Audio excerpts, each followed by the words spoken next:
had 2 or 3 people message me with regards to Spike O'Sullivan's performance on the James DeGale undercard. I did see the fight. I've seen Spike fight live a few times. I was at the Derek Chisora David Haye fight, and he fought on the undercard there against Matthew Hall. Then at the Billy Joe Saunders fight. So I've seen the guy up close and personal a few times. Watched his fights recently against Fitzgerald and this one on the weekend. And I think it's clear that Spike does have power, you know. He did an interview with IFL TV afterwards where he says he thinks he might pound for pound be very close to the hardest puncher in the world. And, I certainly disagree with that. You know, knocking out the likes of Anthony Fitzgerald is all well and good. And he is laying them out in devastating fashion. But let's be honest here, I mean, Billy Joe Saunders destroyed him over 12. And also, who's the other one? Matthew Hall went the distance with him. And Matthew Hall was up in weight, I believe, from light middle to middle that day. The chance of Matthew Hall at 160 going 12 with Gennady Golovkin is very, very low. The chance of Matthew Hall going 12 with Andy Lee is very, very low. The chance of him going 12 with Peter Quillen is very low. I mean, what I'm getting at is Spike is clearly a very big puncher, and he throws dangerous punches. You know, the guy comes to fight, he really throws down and he puts power punches together.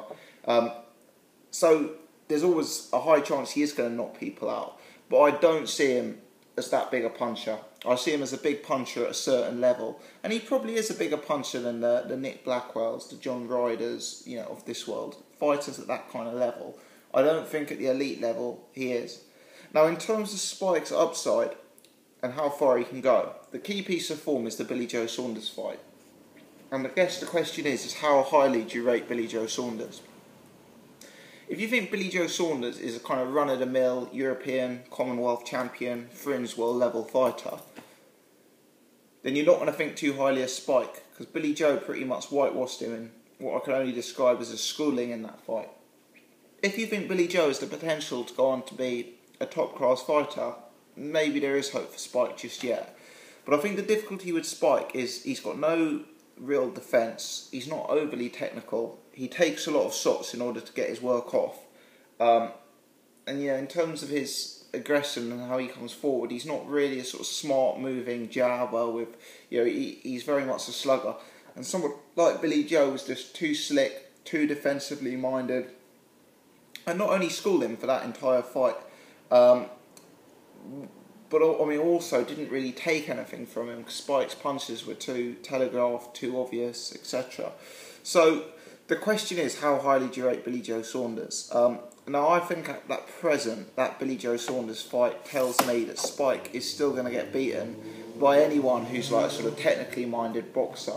So for me, the likes of Erislandy Lara, Martin Murray, Demetrius Andrade,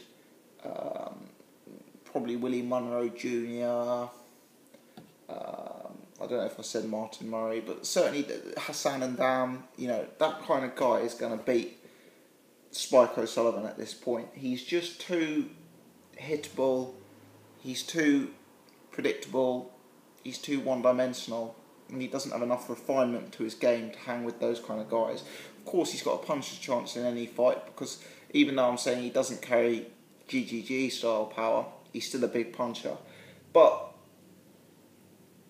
outside of those kind of technician guys, boxer types, he's got a chance against the likes of, there's a few marks at 160 at present, Like Andy Lee's a very hittable guy, who can be hurt in fights. Matthew Macklin's a very hittable guy who can be hurt in fights. And both the two guys are highly relevant names because they're both Irish. So, with Spike being Irish as well, perhaps there's scope for a big domestic clash there. The likes of John Ryder, Chris Eubank Jr., Matthew Macklin, Andy Lee, I see those as competitive fights. I'd favour Lee over Spike, but I wouldn't rule Spike out. The other three, I'd say, would be pretty much 50-50s, because those are all guys, someone like Chris Eubank Jr., if he fought Spike, it would be a real test of both of their chins, because they're two guys who don't tend to jab their way in. You know, Eubank's got a bit more movement. He's a bit more versatile in his defence. But essentially, they're two guys who get by throwing power punches. They aren't reliant on defence. They aren't reliant on a jab. And it would be a case of whose guy's chin is going to crack, if any guy's chin, because I think it's going to be 12 rounds of hooks to the head, basically. And that's kind of where I see him at present. I think if managed correctly, and if he, can get a fight against a Matthew Macklin on the way down, then he's got a chance. And, as I said, I wouldn't completely rule him out of a fight with Andy Lee. But for me, his kryptonite is going to be slicksters, amateur fighters, technicians, movers, jabbers, defensive fighters. He's just too easy to hit. He's too easy to catch with the jab. He's too predictable. And I think what happened in the Billy Joe Saunders fight will happen again. This fight on the weekend, it was clear all he was interested in was the knockout. And he abandoned technique and defence in the first round. So that's my point of view. I see him as an entertaining but essentially limited fighter who will possibly be in a few good domestic dust-ups but won't really hit that top level. Let me know your thoughts. As always, thanks for watching.